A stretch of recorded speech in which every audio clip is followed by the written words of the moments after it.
sana brother. Asante sana. Karibu sana usiku wa hamasa. Nimejaribu kueleza watu ambao wamekuwa kutisikiliza.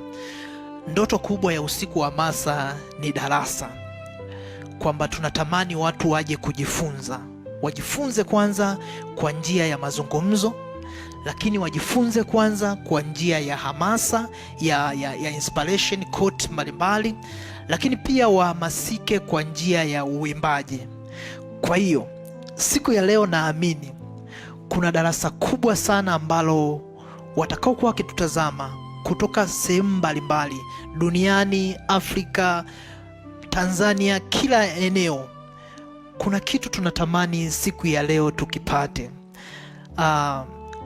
Mi brother, umekuwa ni mentor wangu sana, na umekuwa ni mtu ambaye ukiniambia tunasema black and white, mara nyingi tumekosa watu wa kutuambia.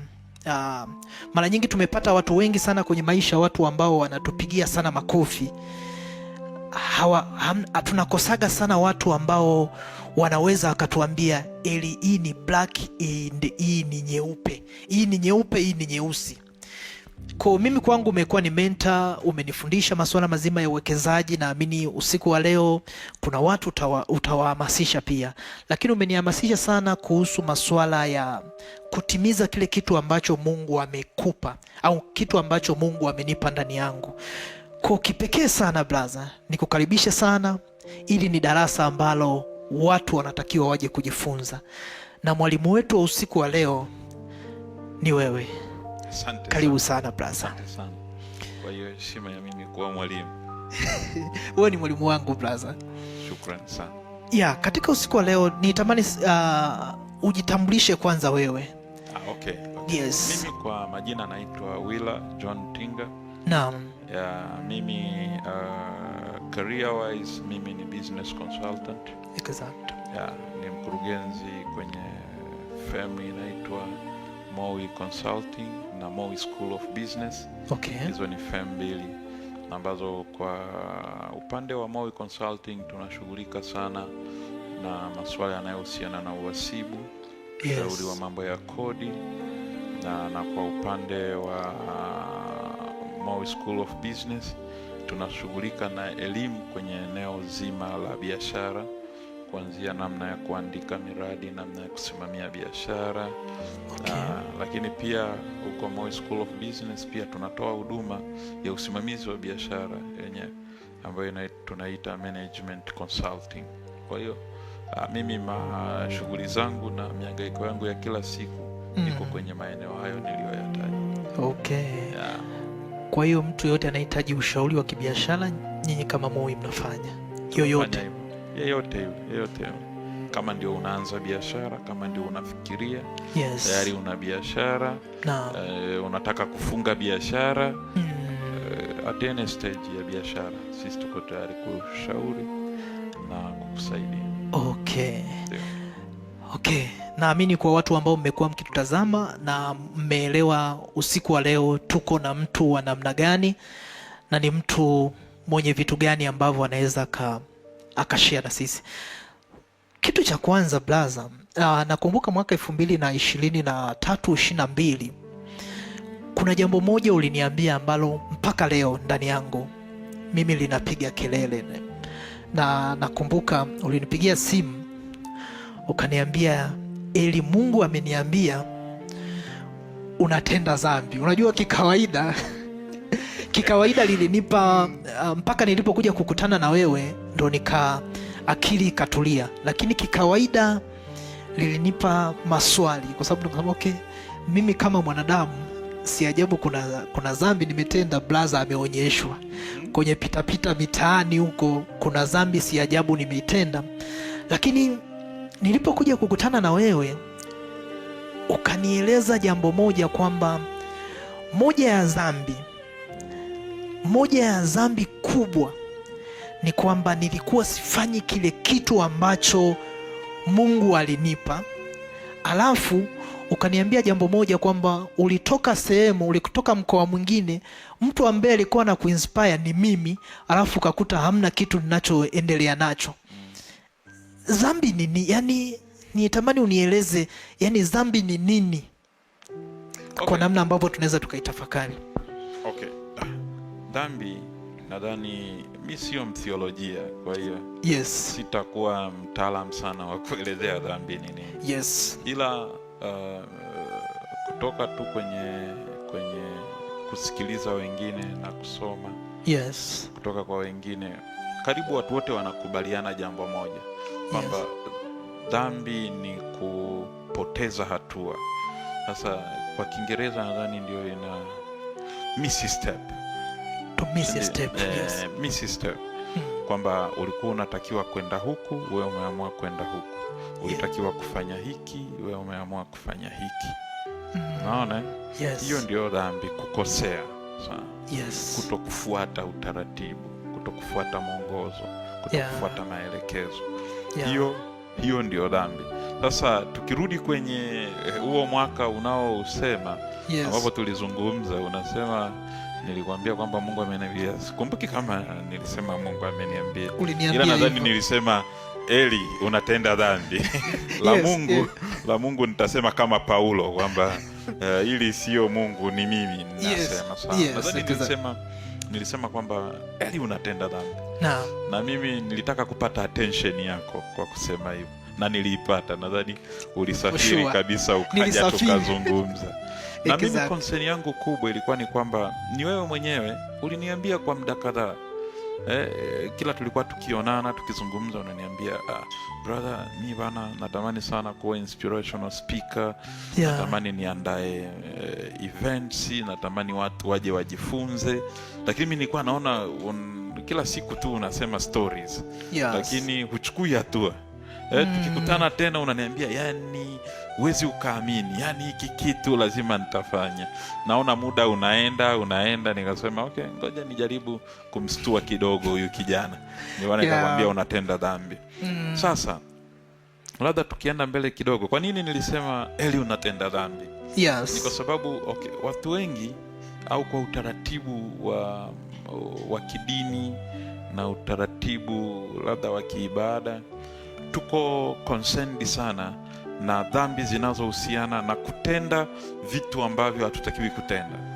Mfano kulewa, kuzini, kuiba, si ndio? Usiibe, usizini. Na mara zote tunapambana sana kuhakikisha kwamba tunaachana na hizo dhambi. Yaani tunaacha kufanya mambo ambayo hatutakiwi kuyafanya. Tunaacha kufanya mambo ambayo hatutakiwi kuyafanya. Mfano hutakiwi kulewa, si ndio? Yes. Hicho nimeacha. Kwa hiyo unapambana usilewe. Yes. Lakini swali linakuja. Usipolewa nini kinatokea? Kwa sababu kuna adhabu ya kulewa. Lakini hakuna reward ya kulewa. Hebu irudia hapo. Hupati chochote kwa kulewa. Yes. Usiue, si ndio? Una gain nini usipoua? Ila ukiua kuna adhabu ya ukiua. Kwa hiyo unagundua kwamba rewards au faida haipo kwenye kutenda mambo ambayo hutakiwi kutenda, ambayo ndio kwenye utaratibu wetu wa kawaida tunapambana nalo sana hilo. Bana, inabidi uwe mtakatifu. Usitende hiki, usitende hiki. Lakini hatuwekezi muda wa kutosha kwenye nini tunatakiwa kutenda. Okay. Unaona? Kwa sababu nadhani ni Biblia yenyewe inasema kwenye hukumu kazi zetu zitapimwa. Kwa hiyo ni mambo tuliyotakiwa kutenda. Kwa hiyo kila mtu atapewa ujira wake kwa kadri ya kazi aliyotenda. Hatupewi ujira kwa kadri ya mambo ambayo tuliacha kuyatenda. Yani, okay. Tunapewa ujira kwa kazi tulizotenda. Tunapewa ujira kwa kazi tulizotakiwa kutenda. Kwa kazi tulizotakiwa kutenda. Yes. Na tulizozitenda. Okay. Sio kwa mambo ambayo hatukutakiwa kuyatenda au tulikuwa tunayatenda lakini tukaacha kuyatenda. Okay. Hivi kwenye hapo ninaweza nikapewa ujira kwenye, kuna kazi naitenda ambayo labda naitenda kazi ambayo sio kusudi langu, lakini naendelea kutenda. Kuna ujira ambao nitapewa? Hapana, huwezi kupewa ujira kwa kazi ambayo okay. Kwanza labda ujira tunaozungumzia hapa ni ujira upi au ni reward ipi? Exact. Mathalani wewe unapoenda kazini, kuna watu wengi wanadhani wanapoenda kazini wanatakiwa walipwe mshahara. Kwa hiyo anafanya kazi mwezi mzima ili alipwe mshahara na mwajiri wake. Lakini ulimwengu una mfumo mwingi au una mifumo mingi ya kutoa reward kwa kazi ambazo mtu amefanya. Yes. Mfumo mmoja wapo ni wa wewe kuajiriwa alafu mwajiri wako akulipe. Yes. Lakini wengi ambacho tunasahau ni mfumo wa pili, kwamba Mungu naye ana reward kazi. Mungu ana rewards zake. Kwa hiyo unapoamka asubuhi unaenda kazini, yes, bali na ujira unaolipwa na mwajiri wako, ni muhimu ujiulize kama kwenye payroll ya Mungu nako kazi unayoifanya inasoma. Kwa sababu unaweza ukawa unalipwa na mwajiri wako, yes, lakini hulipwi na Mungu, kwa sababu kazi unayoifanya mwajiri wako anaitambua ila Mungu haitambui, kwa sababu iko nje ya kusudi lake. Yes. No. Okay. Manake unalotaka kusema, manake kuna watu wengi sasa wanaweza wakawa wanafanya kazi ambayo mwajiri anaijua lakini Mungu haijui. Tusiende mbali tukamsingizia Mungu kwamba Mungu haijui. Ila tunaweza tukafika kwenye kusema kwamba haiko ndani ya kusudi na mpango wa Mungu juu ya huyo mtu. Kwa inapokuja kwenye kwamba huyu mtu alipwe sawa na kile Mungu alichokusudia akifanya au awe rewarded. Yes. Ndio. Kwa kadri ya kitu Mungu alichompa huyo mtu kufanya. Yeah. Ndio tunaweza tukafika mahali pa kusema haitambuliki kwa muktadha huo. Unaona? Lakini Mungu anakuwa anaijua, anakuona na anaona na bidii zako, anakuona unavyoamka, unapambana, unafika kazini, sawa. Lakini ikija kwamba kwenye ulitenda kwa kusudi la kuumbwa kwako, la wewe kuwepo duniani, hapo sasa ndipo changamoto inapoanza. Najueje sasa kwamba hichi ninachokifanya, yani naomba tu ishara mbili ambazo zinaweza zikanisukuma kwamba kujua kwamba hiki Mungu ana furaha nacho, au hiki ni kusudi yani. Unajua swali lako umeliweka vizuri sana. Umesema hiki Mungu ana furaha nacho. Yes. Labda kwanza ili tujue Mungu ana furaha ni lazima kwanza tujue tunajueje kwamba Mungu ana furaha. Mimi Alibonke, wewe najueje kwamba una furaha? Nikikuona unavyotabasamu, si ndio? Yes. Kwa hiyo probably kama tunataka tujue Mungu ana furaha, labda inabidi tutafute namna ya kumuona Mungu. Kwa sababu ili tujue tunachokifanya kinamfurahisha Mungu, lazima tunapokifanya kuna muda tugeuke tumwangalie, tuseme hivi anafurahi au hafurahi? Tujue kwamba Mungu ana namna gani, Mungu inamfanya afurahi. Yani mimi najueje kwamba Mungu amefurahi? Ya, hilo ni somo lingine kiukweli. Kidogo tu. Mimi nitaliweka kidogo tu. Yes. Yesu mwenyewe anasema hivi. Mimi na Baba yangu tutakuja ndani yako. Tutafanya makao ndani yako.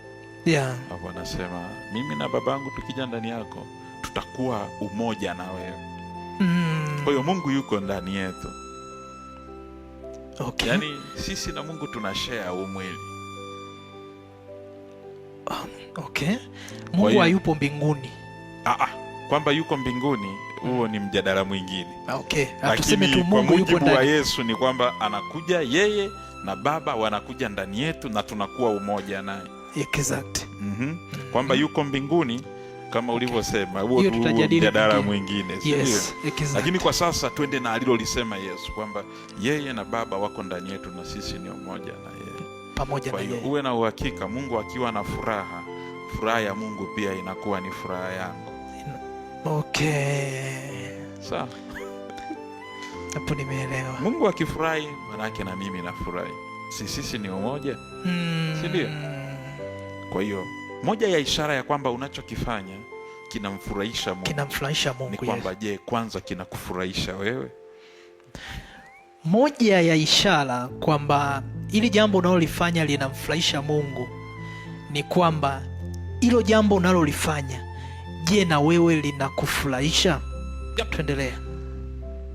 Linakupa motisha, linakupa kutaka kulifanya tena na tena, linakupa kutaka kulifanya hata kama ule ujira wa mwajiri wako usinge kuwepo, bado ungelifanya, ungepata ile pushi ya kulifanya.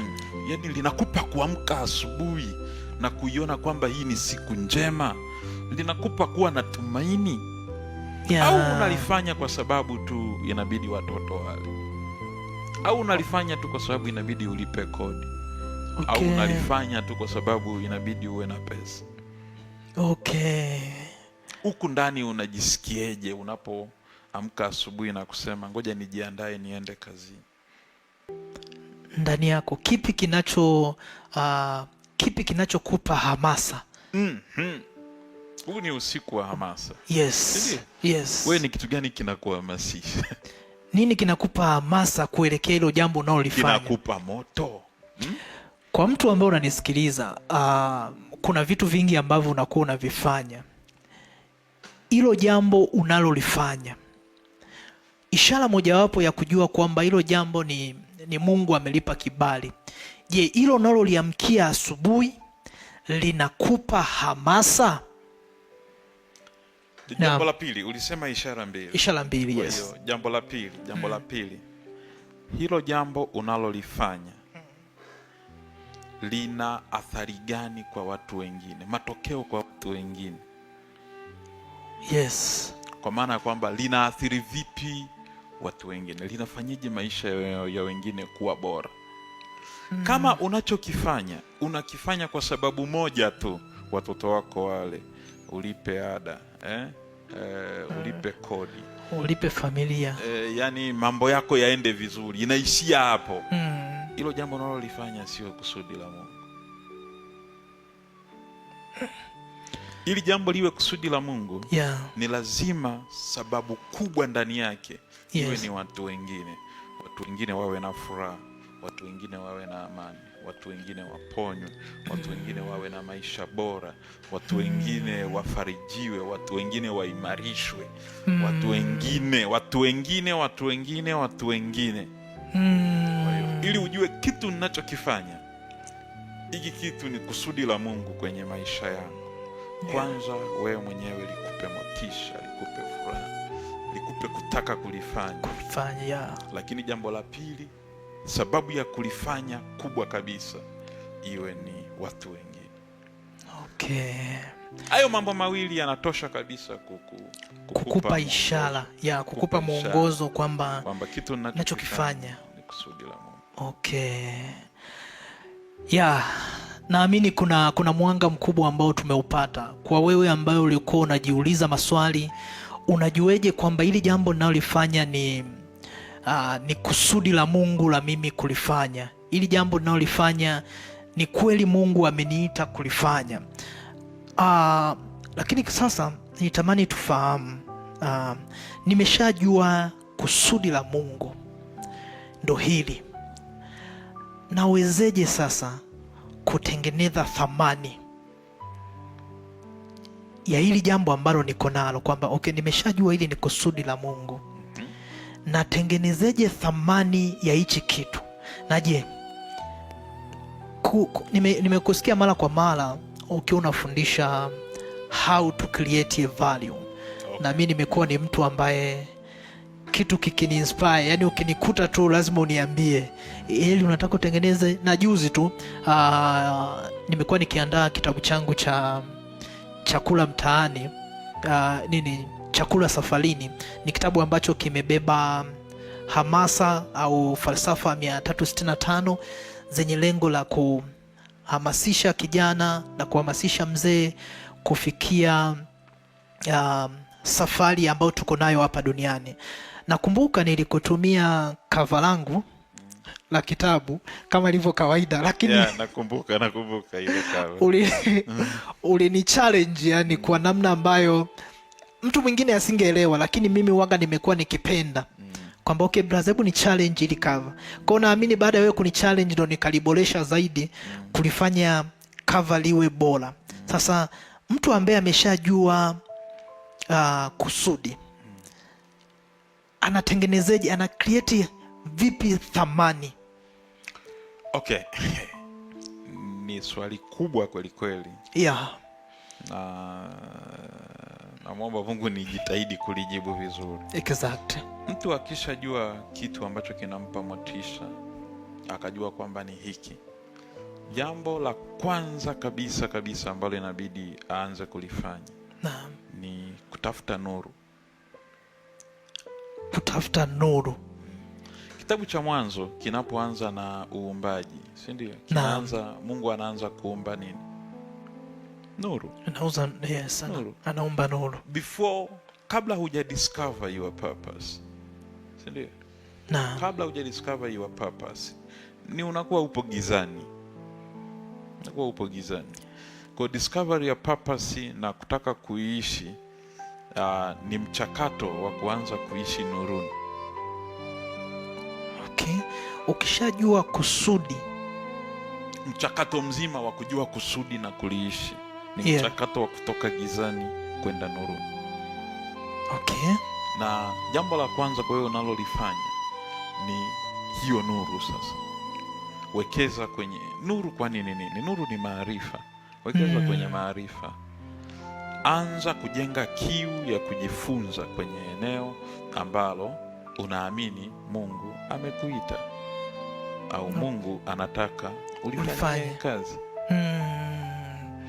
Wekeza kwenye maarifa, wekeza kwenye kujifunza. Na watu wengi wanachokosea, hiki kipindi ndio kipindi ambacho wanakaa kwa muda mfupi. Yaani wanataka haraka watoke. Mtu akisikia ndani ana moto wa kuhubiri, asubuhi ananunua kaspika kadogo, simama sokoni, saa anaanza bana sidio? Okay, sio kitu kibaya. Yes. Lakini kama unakifanya prematurely, kabla hujajifunza, kabla hujakaa chini na kupata full extent, yani kupata maelekezo yote na kujua inside out ya nini unatakiwa kufanya, ni baada ya muda mfupi tu utaanza kujiuliza maswali kama ni kweli ni kitu Mungu anataka ufanye, kwa sababu utakwama kweli kweli. Okay. Utakutana na vikwazo ambavyo havina majibu. Na hiyo haimaanishi kwamba kama ukiwekeza kwenye maarifa then hautakutana na vikwazo, ila vitakuwa ni vikwazo tofauti. Perspective yako juu ya hivyo vikwazo itakuwa tofauti. Kwa hiyo wekeza kwenye maarifa.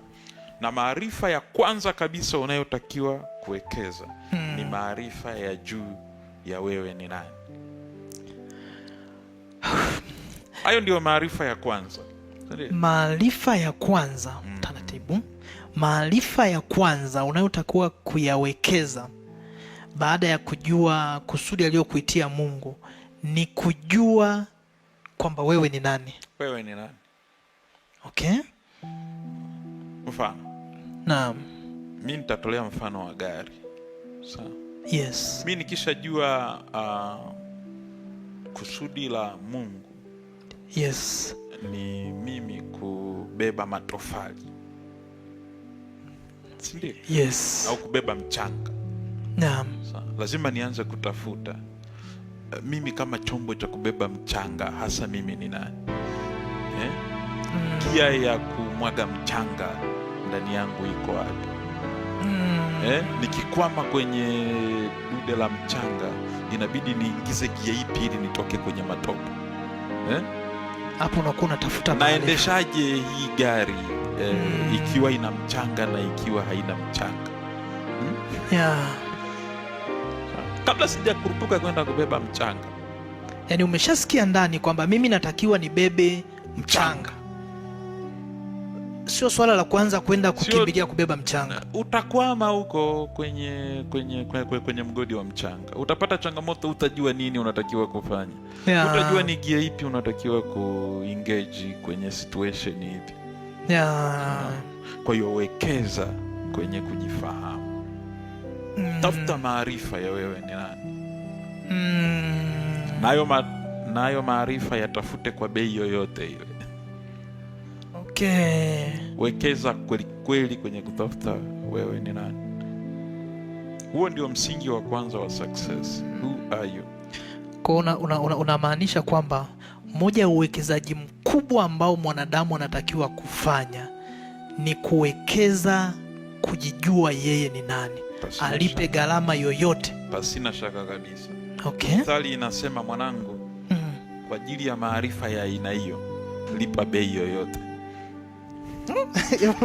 Hebu irudie hiyo. Mithali inasema, mwanangu, kwa ajili ya hekima, yes, tumia mapato yako yote upate maarifa. Okay. Kwa mapato yako yote mtafute hekima, kwa mapato yako yote tafuta maarifa.